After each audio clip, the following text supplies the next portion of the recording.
Computer, sure. How we are. Okay, recording Awesome. now. We're good. We're recording. The right link is out, and we are ready to go. All right. So, uh, fellow coaches, I trust you'll just keep an eye if anybody else is joining in. So, before I share my screen with the information about what we're going to be covering today, you guys know Coach Lauren here. And so, the webinar today is going to be all about mobility for endurance athletes. And I wanted to pick up where we kind of left off with KO's webinar last month, talking about injury prevention and mobility, along with strength training, along with sleep, along with nutrition, is something that should be a part of your program to support your success as an endurance athlete. So I'm going to share my screen, and let's change. I'm going to change the view to slideshow. So from here on out, I'm not going to be able. Oh, wait, no, I can see your faces. Never mind. For some reason, I thought I wasn't going to be able to see you guys. Woo! All right, we are good. So Relief. Your face. I love technology. All right. It's working for us today. So, mobility for endurance athletes, the goal is to move better, race stronger, stay in the game. So, for today, what we're going to cover is what mobility is, how it's different from stretching, why CARs, which are controlled articular rotations, um, has anybody here already doing CARs as part of their program? Cool. All right. Awesome. I mean, I want you to be doing them. So, but I'm happy that it might be new then. So, how much, how often, and when to do it? A joint by joint breakdown with a CARS routine. So, for us as triathletes, specifically focusing on neck, thoracic, shoulders, elbows, hips, knees, and ankles, and then putting it together. So, a daily 15-minute routine. And then if there's time, if anyone has questions, we'll always open it up to Q&A at the end. So mobility versus stretching, they're not the same. So a little dive into it. Stretching is what a lot of us have grown up doing. Stretching is passive. You lengthen a muscle and you hold. So when you passively stretch your muscle, it's just a temporary change in tissue length, and you are relying on external force or gravity. So think forward fold when you're bending and gravity is pulling your upper body down. So you might think of having your arm against a door frame or leaning into a stability ball, maybe to stretch your lats. So you're relying on external force. This does not train your nervous system to actually control the range of motion.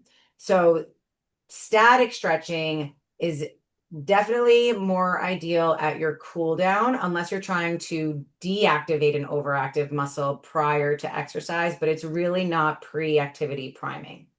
Mobility, on the other hand, is active. So you are using your own muscle strength and your neuromuscular control to move your joint through the full range of motion.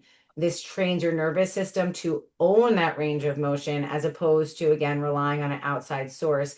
When you work on mobility, you're combining strength and you're also working with your flexibility at the end range of that motion. I will say when you first start really incorporating mobility work into your program, you can actually get sore because you're not used to using your muscles in that way. Mobility provides changes that will stick over time. And I want you guys to think about the reality that it's not enough to have the range of motion, right? So it's not enough to just be able to touch your toes or stretch your hips. You have to be able to use that full range of motion. And I'm going to just assume if there's any questions, you guys, pop off mute, drop it in the chat. But why, as triathletes, do we need mobility work? And really, any athlete, any human, really, we should just say needs mobility. But specifically for us, we have three sports that have distinct movement patterns, obviously running all on the same body. It is repetitive loading in all three disciplines. So swim obviously is a little bit less of a load, but it's still a lot of repetition on your joints. So if we look at it from like each discipline, right, when you're in the arrow position, on the bike, or even just sitting in if you're not riding aero and you're in a bike and you're still flexed at your hips, it can create more compression on your hips, neck, and your T-spine. When we look at the swim, the catch and the pull requires a lot of shoulder and thoracic rotation. So if you're tight, if you lack mobility in your shoulder and in your T-spine, you are going to be a lot less efficient with your swim stroke. When we look at our ankles and our hips, which we'll be doing cars to on those areas as well, if you have restricted range of motion there, it's going to impact your run gait, which is going to put stress on your knees and your low back. So if we look at the picture of tightness versus, strength, right? Tightness it's a control problem. It's not just a muscle problem. So it's not just I'm tight and I can't touch my toes. It's how much mobility do you have at your hip joint? The nervous system, sometimes you can even hear like guarding, where your nervous system is guarding you. So all of this to say, mobility is extremely important. Enter CARS. So for anyone not familiar with what CARS stands for, it just means the controlled articular rotation at a joint. So CARS were developed by Dr. Andrea Ospina as part of functional range conditioning. It is slow, deliberate, full circle rotations through of a joint through its maximum available range.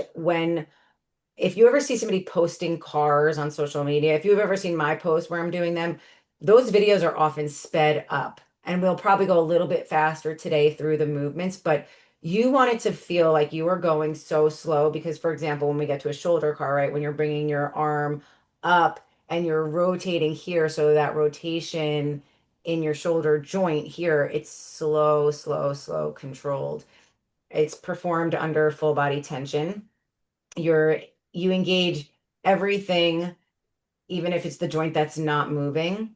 And the goal is to expand and maintain, again, the usable range of motion that your nervous system will allow. And I want you to think of your cars as if you're doing it, in the morning or even in the evening, that it's like a daily assessment and daily maintenance rolled into one. So if you're doing your cars, I'll often notice if my hips are totally jacked up when I'm doing a hip car, where all of a sudden I could tell that my hip feels locked, maybe at internal or external rotation, where maybe it did in the day prior. So you want to pay attention to that, and just notice if there's changes, good or bad, happening as you continually do your cars. I'm going to take a pause for a second because I've been talking a lot. Oh, wait. And or oopsies, what did I just do? Well, I was going to say, could we maybe just ask, because I do know that there are some people that are working with some current limiters or issues. Could we just ask if you have either a current range of motion issue or an injury that you're concerned about or an area that you feel is like maybe tight or limiting you, would you put it in the chat so if you're comfortable sharing with everybody so we have an idea of what people are dealing with, and we can then maybe use that as we kind of talk through examples, and we can also know what not to ask you to do tonight if you have a restriction. I don't know. I mean, KO, I don't know. You might even have some like. KO, definitely chime in here. And something I want to point out with the I'll say benefit with cars over static stretching is that people can hurt themselves static stretching, right? When you're using an external force to create that range of motion, where when you're doing cars, I notice it, you'll notice it on your hips and your shoulders probably more than any other joint. Like for my right arm, I have limited range of motion. There's definitely something going on in here where I can't physically, with my muscular control, do it unless I want to feel pain, right? So you go to the point where you don't feel pain. If you start to, like, for me, if I'm coming here, like right there, I feel pain there. So like I kind of shorten the circle and stay within my range of motion that's pain free. But KO, I see you're off mute. So if you chime in, please. Yeah. No, that was just going to say that, you're going through your range of motion and, some people know they have injuries, and know you're limited to a certain range of motion. But it is a good spot check to, you're kind of going through these things and you feel some area where like, wow, that really is uncomfortable. So those are those, not necessarily a red flag, but just yellow flag, I'll say, to just pay attention to that and kind of realize, okay, this is kind of one of the body parts that I need to work on to increase my mobility, and pay attention to that. Is it affecting my swim? Is it affecting my run? And what can I do? Do I need to actually talk to somebody about it? Or, can I kind of move through it? Yeah. Thank you. And I think you may have said this on your webinar last month, and I think it's oh gosh, it's one of the coaches, Matt Summer, I think, who says, like, if it's whispering, like, pay attention to the whispers, and doing cars allow you to realize, is the whisper getting quieter or is it starting to yell at me? So You don't want it starting to yell at you. yeah, then you're gonna be with KO. And even though we love KO, you don't want to be in her office. Definitely don't. I hear about your days. I don't want to be in your office. So, and again, if anybody has comments, you know what it is? I don't know if I can see the chat. I could just see your. I will say, Greg, I wasn't actually trying to call you out. I was actually I knew about you. I was hoping you'd share your story, but I was actually hoping that anybody else dealing with anything like some visibility to it. Yeah, I mean, since you did put it in there, you are dealing with a shoulder issue, and I know you're close to getting imaging. To see an orthopedic surgeon, you've got an orthopedic PA right here, KO. So consider this step one, I guess. Yeah, you want me to share what my issue Yeah, is? you want it? Yeah, I guess I wish I knew what it actually was, but I have a sore right shoulder rotator cuff. That it's been right before Oceanside. It was sore, and I was thinking to myself, just get to the race, just get to the race. Did just fine, and then a few weeks after the race, it just never went away. The aggravation, or as Coach Rich calls it, is it just got a little angry from time to time. So the angry never went away. So I kept out of the water, thinking that might be a problem. And then I think 2 weeks after no swimming, tried it again, still had angry shoulder. And I've been going to PT ever since, dry needling, some cupping, and then some manual movement through the doctors there or the physical therapist there. And I'm to the point now where it's better. It's slowly better, but we're going to, after a conversation with Coach Rich last night, I'm going to go visit an orthopedic and have some imaging just for more of a peace of mind, I think. But I do have full rotation of my shoulder. But like Coach Lauren was just saying, there are points of that where it's sore. Mm-hmm. But through my catch and pull, definitely feel it during the swim. But funny enough, it's really angry after the swim. Okay. So for your shoulder, I mean, if you feel okay doing the shoulder cars, but again, for anyone on here, if any of the movements don't feel right, don't do them, especially because we're not in person to actually really look and see what's going on. So this is a interactive, but we also want to make sure you are all empowered to listen to your bodies as we go through the movements. But with cars, again, you're not leaning into something to force a movement. You are going within your pain-free range of motion. But Greg, thank you for sharing that. Yep. All right. So how much and when? It's pretty much whenever. These are, you can do these at any point that really fit into your day, even if it's 5 to 10 minutes. And you can do these every day, like I said earlier, because it is still involving strength to move your joints. If you're sore and you don't want to do it back-to-back days when you first get started, don't do it every day, right? Even if it's 3 days a week, that's a great place to start. And you can do 3 to 5 reps per joint in both directions, since these are circular movements. Race week, you can still do them, but I would dial it back, right? Like maybe just do a few reps in each direction. Maybe it's just 2 days. Listen to your body. Your body's going to tell you more than your coach might tell you, and certainly more than AI will tell you. So always listen to your body. I'm going to share in the chat full sequence that it's this company that I've been following with their cars routines for a while, just because they're quick and to the point. So there's a 15-minute one that has uh, all of the movements we're going to do today, and then some extras if you have the time. And when it comes to when to do cars, you can literally, if you like to do, if when you wake up it feels good, before you check your phone, right? Don't even bother looking at social media or your email or your text messages. Set the intention for your day, have time for yourself, and take your joints to the range of motion. You can absolutely do it as a pre-workout primer and activation for your joints. Again, these are not static stretches. They are slow controlled movements. Post-workout also works. Evening, literally, you can do it at any time. And obviously you can do it anywhere. You do not need equipment.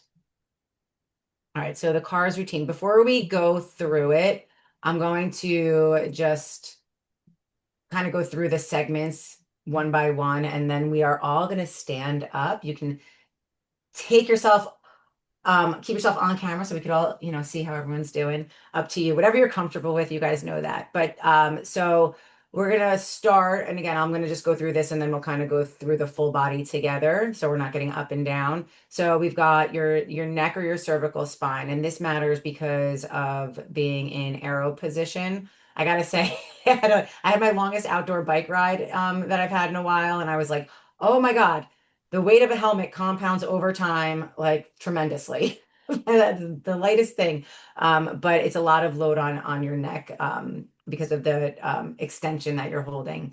Poor cervical mobility can also lead to headaches, upper trap tension. Your breathing also, right, might become a little bit more shallow. Restricted range of motion.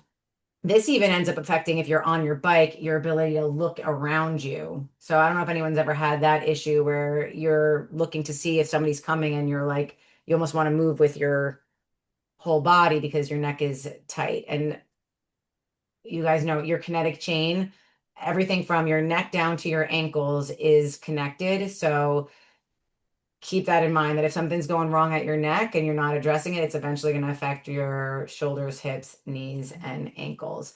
I'll go through the cues as we're actually going through it.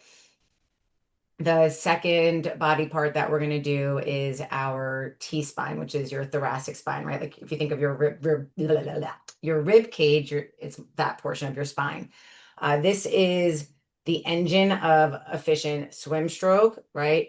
And it's rotation, right? Your thoracic spine is important in every single movement that we do. If we're on the bike, you're still, but with swim and with running, stiffness in your mid back forces your lumbar spine, your low back, and your hips to compensate. So again, your kinetic chain, if your T-spine is tight, you're going to have issues with your lumbar spine, with your low back. This is also going to affect your run arm and your drive position. So again, if you see somebody who runs like this, as opposed to being able to get a little bit of movement side to side, so it's a stiff T-spine, again, will lead to more of that collapsed chest, and it'll be harder to breathe. And again, getting comfortable in your arrow position. So it will impact your bike, not your rotation, but your ability to actually round out and reverse that position. Shoulders, when we look at our shoulders, if you think about your swim, if you're doing 1,500 meters, even if you're doing 400 meters, I don't care. It's still a lot of time that you're going to be reaching overhead, pulling, and you want to have a healthy shoulder joint. Otherwise, Greg can speak to it, that it's not just in the swim, it's after the fact that you're going to be dealing with discomfort. Poor shoulder mobility often leads to impingement, which can lead to an inefficient catch position. So that's something, Greg, I experience, right? When I come here on my right arm, like this movement for a lot of people can cause issue at the shoulder joint. So being able to, there's other things that you can do besides shoulder cars, but again, that's a great place to start. And with internal and external rotation, it's going to limit your ability to reach, which is why with our cars, where you can't see, you're going in and out, so you're getting this movement through the joint. All right. Elbows. Not something we often think about, but we're going to also touch upon our elbows, which is going to be important again for your catch and pull. Elbow lockout and supination are key to an efficient high elbow catch position. In arrow, your elbows are loaded at a sustained angle. And I will say on the bike, just to kind of backtrack a little bit with my shoulder issues after riding, this was at Haines City 2 years ago. On the bike, my shoulder was screaming on fire. And I know it was from poor movement in the swim and then just leaning into it for so long. So it does have carryover. All right, we just got a couple more and then we're gonna get up and do some work, you guys. All right. Hips, number one most important joint for triathletes, all three sports. Hips are impacted, right? So hip restriction is the leading contributor to low back pain in endurance athletes. Hip issues become knee issues, become ankle issues, become a lot of issues. So limited hip extension on the bike. You're going to probably be rocking a little bit more in the saddle soreness. And I know people talk about it all the time, right? If you've got really tight hips, glute inhibition. So we want to do what we can to counteract that. And then poor hip internal rotation. So with hip cars, you are going to see where your internal and your external rotation might be imbalanced, but that's going to alter your run gait, knee valgus, knee collapse, and IT band stress. The hip flexors, I think most of us have experienced this to some degree, are chronically shortened from the bike position. And for all of you guys that are on a bike and then at a desk all day, you're probably Gabby's like, I feel called out right now. But that's the reality, I know, for a lot of us, right? Knees, that's the line between your hip and your ankle. If you have issues at your ankle or at your hip joint, your knee is the one that's going to take a little bit of the brunt of it. So if you experience IT band syndrome, patellar tendinopathy, runner's knee, these all are issues of really the hip, the knee, and the ankle. So knee cars can also reveal hip and ankle compensation. All right, last one, ankles. From the bottom up, right, dorsiflexion restriction is one of the most common and most impactful mobility limitations in runners. It's going to alter your gait. It can impact your knee drive. You're going to see hip compensation and Achilles overload. If you have issues at your ankle joint, it is also going to affect power transfer on the bike, your ability to drive through the power. And then also I'm gonna say for the swimmers out there, if your foot is stiff, if your ankle is stiff, it's definitely going to also impact your little flippers there. So it's going to have an impact. All right. So I'm not going to go there. I'm going to stop sharing so we can all see each other. So I was on the fence if I wanted to go one by one on that, but I want us to just go through the full body together without up and down. So I kind of made the best decision possible there. All right. So I think you guys are going to be able to see me on here. I'm going to do my best to try to get full screen here, you guys. All right. So we are going to start. Let's see. Can you guys hear me okay if I'm back here? Hear you fine. All right. Awesome. So the neck cars, you can actually stay seated. So Gabby, you can join us on this one. If you want to stay, everyone who wants to stay seated, you can. So with your neck cars, arms can just be at your side. And so what I want you to think about, you want to make sure that you are breathing as you do this. And you know what, with the neck cars, I'll sit close so you guys can actually see. When you're doing your neck cars, I want you to think, take an inhale, and it's as much range of motion without pain. And then exhale, just let your chin drop to your chest and pause there, right? Take notice of what does it feel like on the back of my neck. And then you're going to swipe your chin. Your chin is going to kind of come to the side. And then once you get your chin towards your shoulder, then you're going to drop your ear to your shoulder. And move slow, slow, slow. And then I want you to really just let your head fall back, open up your throat. Try not to shrug your shoulders here. If you're noticing your shoulders are shrugging, relax them. And then slowly Left ear is coming towards your shoulder.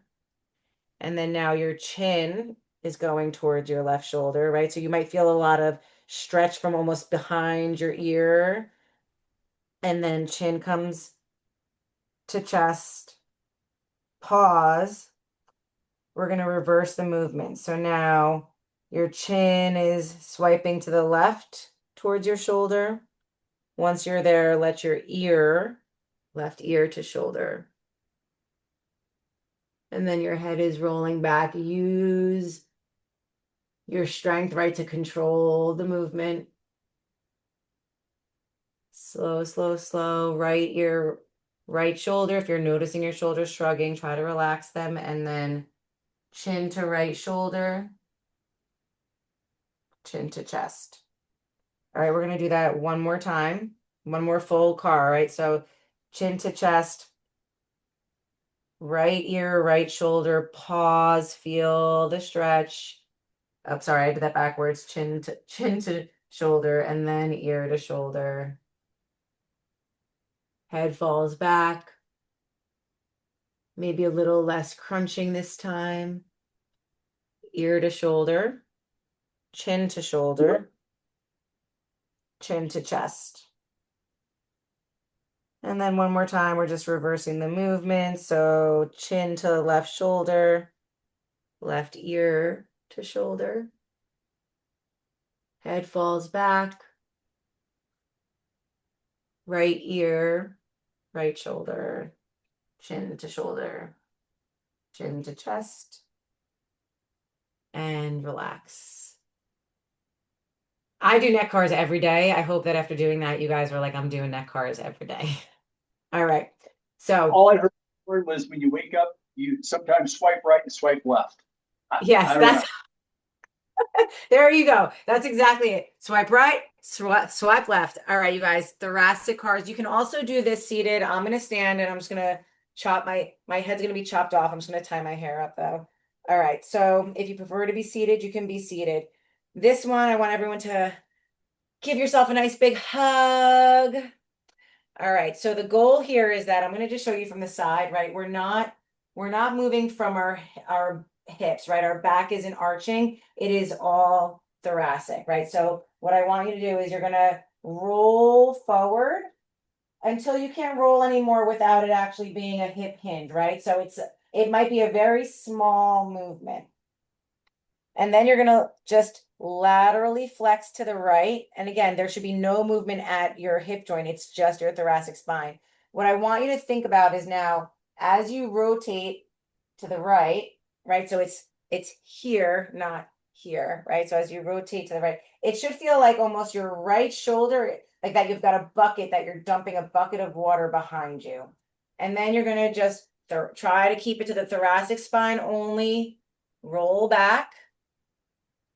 And then it's your left shoulder is dipping like you're dumping a bucket of water over your left shoulder. Come back through center and come back through. So this one is sometimes a little bit harder to take the rest of the body out of it, but do your best. So you're going to hold this roundness, almost think of a cat position when you do cat-cow. You're going to rotate just your T-spine to the left. So hips stay forward, right? Really try to work that when you go to the left, that left hip isn't following you. And then you're going to tip back as much as you can without bringing your low back into it. Roll back. Come to the right. You're going to come back up. Come back through center. If you want to, switch out your hug. So that way it feels a little bit even, right? And we're going to just do it again. So we're going to just roll our upper back. We're going to T-spine to the right as much as we can without our hips following. We're going to dip our right shoulder back. We're going to rotate back. Try to just move the T-spine. You're at the position now where your left shoulder is tipped. Start to come back through center. And then we're going to reverse. So now T-spine goes to the left. Left shoulder drops down. Rotate back. Right shoulder is down.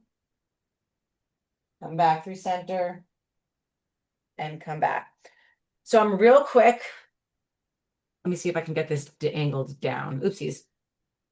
All right. So sometimes kneeling and sitting down forces you to take your hips out of it. So if you feel like you struggled and you want to sit down on your heels, this is going to force you that you can really only move through your T-spine, right? So this is another option.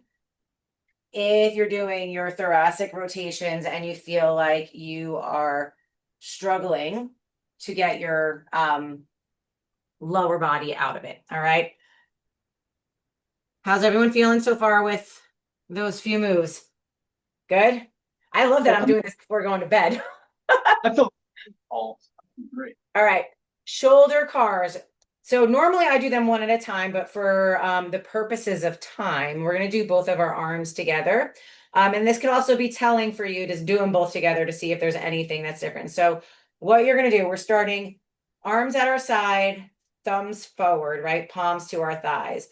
You're going to now just arms come up overhead. I'm actually going to kneel so you guys can see. So arms are coming up overhead. Once you're here, I want you to rotate so that your thumbs are forward as much as you can, right? You might not be able to, if you can't get the full rotation, don't do it.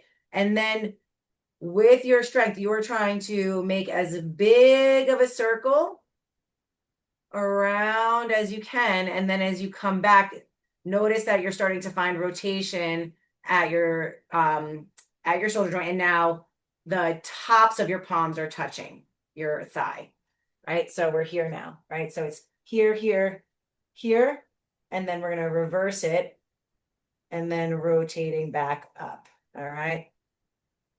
Yep. So here, and then thumbs start to rotate, come forward and back. All right. So let's do that again, right? So now just slow and controlled. Think about when you get to here, I want you to think of that space between your scapula, like you're reaching, reaching, reaching. Like my shoulders pop a little bit. If they pop, that's okay. If it's not hurting, right? You guys know yours. Now from here, thumbs are rotating to come forward. Slow, slow, slow. Oop, my thing is in the way. Palms out. And then reverse it, right? So how straight back can you get your arms? Like, let's see. Mine are like out to the side. I can't. And then back down. Another way to do this, if you ever want to just do it, you could lie face down. So if you imagine that I was face down right now, you can also do it here where you come around, palms can rest on your low back, and you can reverse it as well, right? So that's also another option. All right, shake it out. We're moving on to our elbows. So same idea, right? With and when we get to our knees, this is also going to be part of it, right? With our elbows, you want to be thinking about that you're curling up here and the movement that's happening at your bone within the joint, right? Oh, thank you, Gabby. I always think I need to share the fact that I was always very self-conscious of the size of my arms, and now as an adult, I've embraced it. So thank you. It's been coming up a lot lately, so I appreciate it.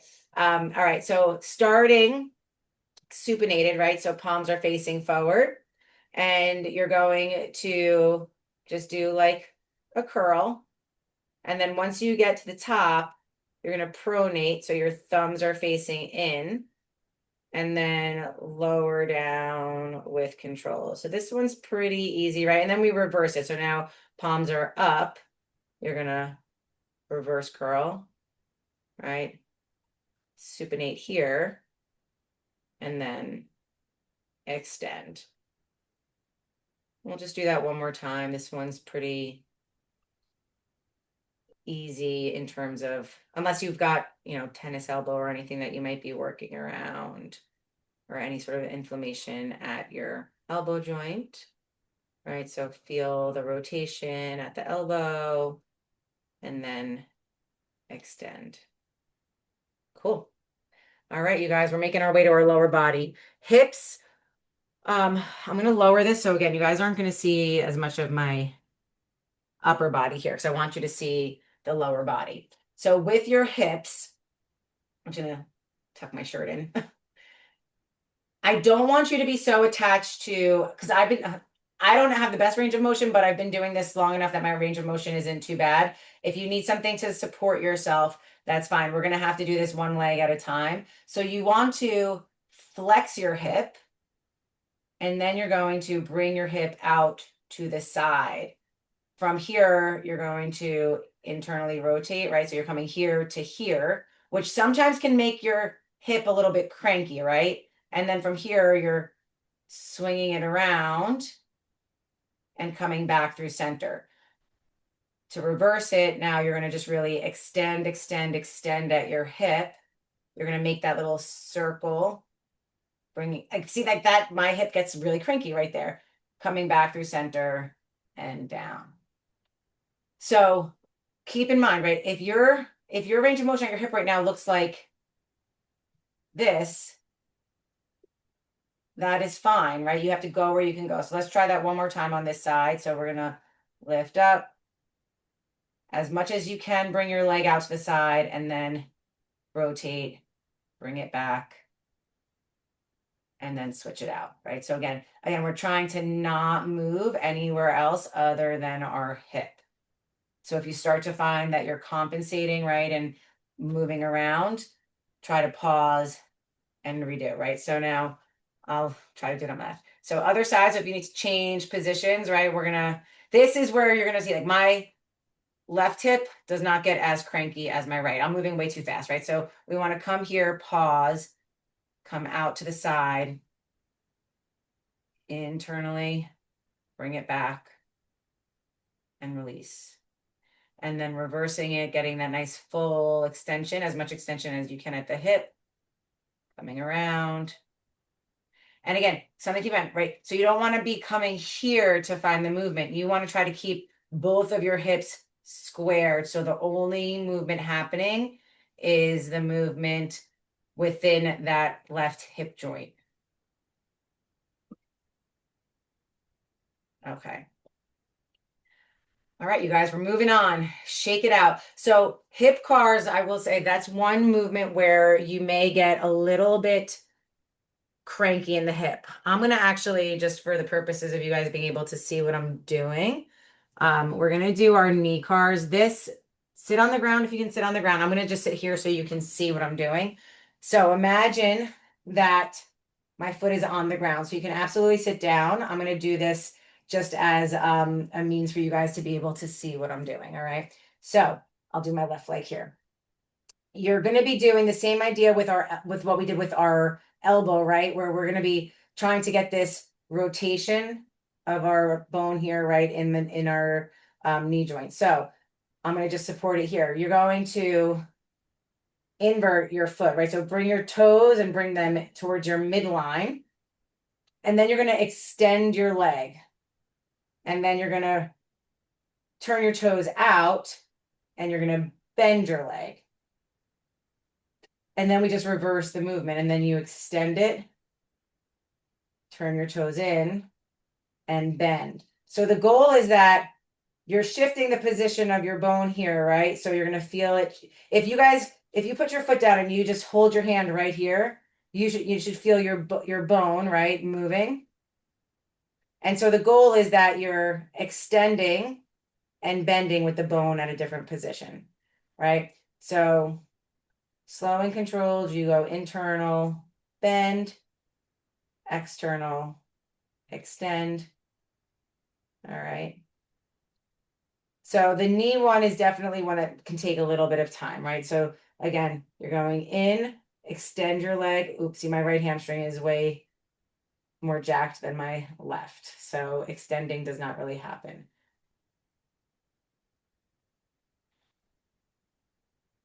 So play around with it. One thing with doing your knee cars and your ankle cars is that you're anterior tibialis, your shin might get a little bit cranky, so just keep that in mind.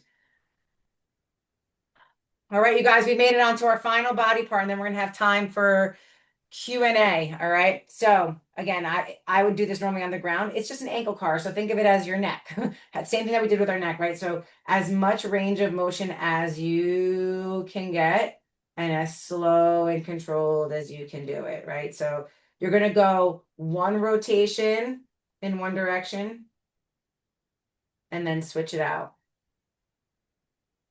And then you go into the other direction. Right? So side set. Ankle and hip cars for me are two of the ones where you can see how this will really build the strength around the joint, right? You might get a little shaky when you're doing your ankle cars, depending on the the little tiny muscles that you're waking up in your ankle joint. So you can go ahead and switch sides if you haven't yet. And again, we're going a little bit quick here for the sake of time, but it should be super slow, controlled movements. All right. So, I don't know that I need to share my screen again for the rest of the presentation because it's basically, I do want to grab real quick for you guys, this link for the CARS routine. So this link in the chat is a link to a 15-minute video. So if you want to continue to incorporate CARS into your program and you're like, I kind of remember what we did, I don't totally remember what we did, that video will take you through it. Eventually, you're not going to need a video to remember the parts that we did. You might not even after today need a video, but she'll walk through the movement patterns and the cues for how to do each of the body parts properly. So how does everyone feel after doing that? Good. Can we do this every night as a group? Accountability. It's like you need to be accountable, right? I'll send out the link to this tomorrow. This link will be on our website tomorrow. So I'm just going to watch this tomorrow. There we go.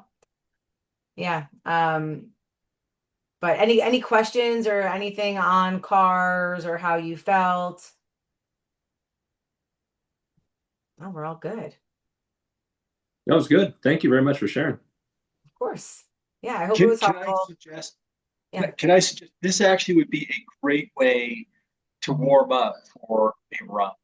I mean, we just did, there was a lot of great activation and mobility, and that's going to really help with proprioception when you're in quick balance when you're running and cycling, right? Opening up the hip capsule a little bit and activating all those muscles will actually probably even help your training and your racing if you did this before, if you did a car set, in transition before a race, I always do. I've been told once that a transition person's like, you're so calm, you're like in a meditative state. I'm like, I'm just doing my CARS. I'm just getting my movement done. But also for the hip CARS real quick, if you do them in a quadruped position, so on all fours, it sometimes is a little bit easier as well. So I'll sometimes do in the morning, I love to do a few rounds of cat cows. So that's still also working on your, thoracic through your lumbar spine, and then just finding a neutral spine and doing my hip CARS from that position. It's just sometimes, again, it makes it a little bit easier to take the rest of the body out of the movement. So. Yeah, there's a comment that it's interesting that the difference from the left side to the right side for the same joint. And this is how you pick up those little imbalances and know, okay, I really need to work on the mobility on the right side versus the left side so that you're not throwing yourself off and messing up other joints. That's why I say pigeon pose. That's a pose where I'm like, is this the same body? What the heck is going on, right? You're like, how does my right hip feel like this? And my left hip is like, we're not moving. I feel like I'm going to break a chicken wing, right?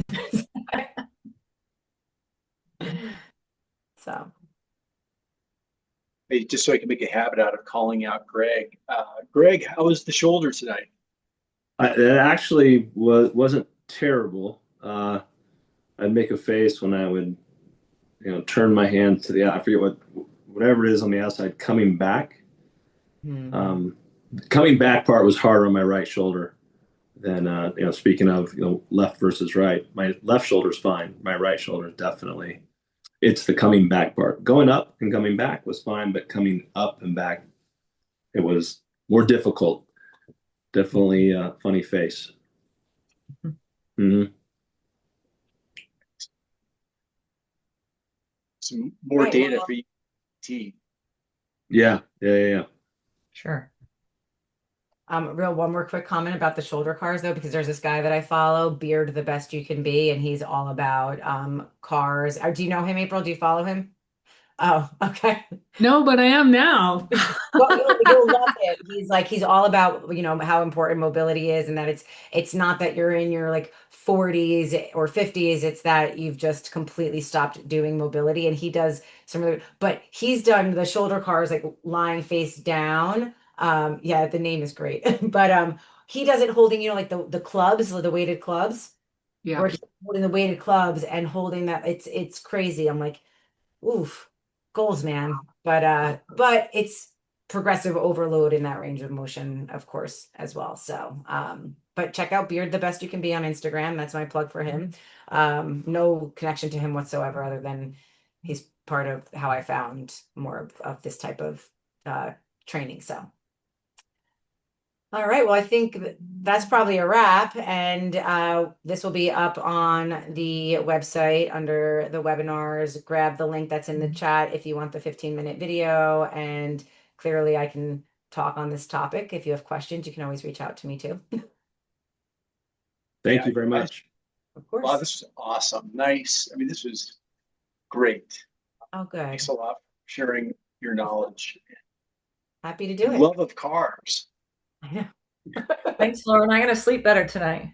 I see that, you guys. Let me know. I'm ready for bed now. Left. Let me know. So. How do you get back to work? Yeah. She's involved. She didn't even hear it. We just found out that my senior engineer is leaving. So. Oh. Yeah. Sorry. It's fine. I know. Womp womp. It's only my problem now. Sort of. It's like the dog in the burning room. It's fine. Everything's fine. It's fine. Your lead developer didn't get hired by Pulte, did they? No. Making sure we're good. All right. Thanks all. Have a great night. Thanks, everyone. Appreciate it. Thank you. Good night. Thanks, Lauren. Well, I guess I should be recording, huh? First, thank you guys for jumping on.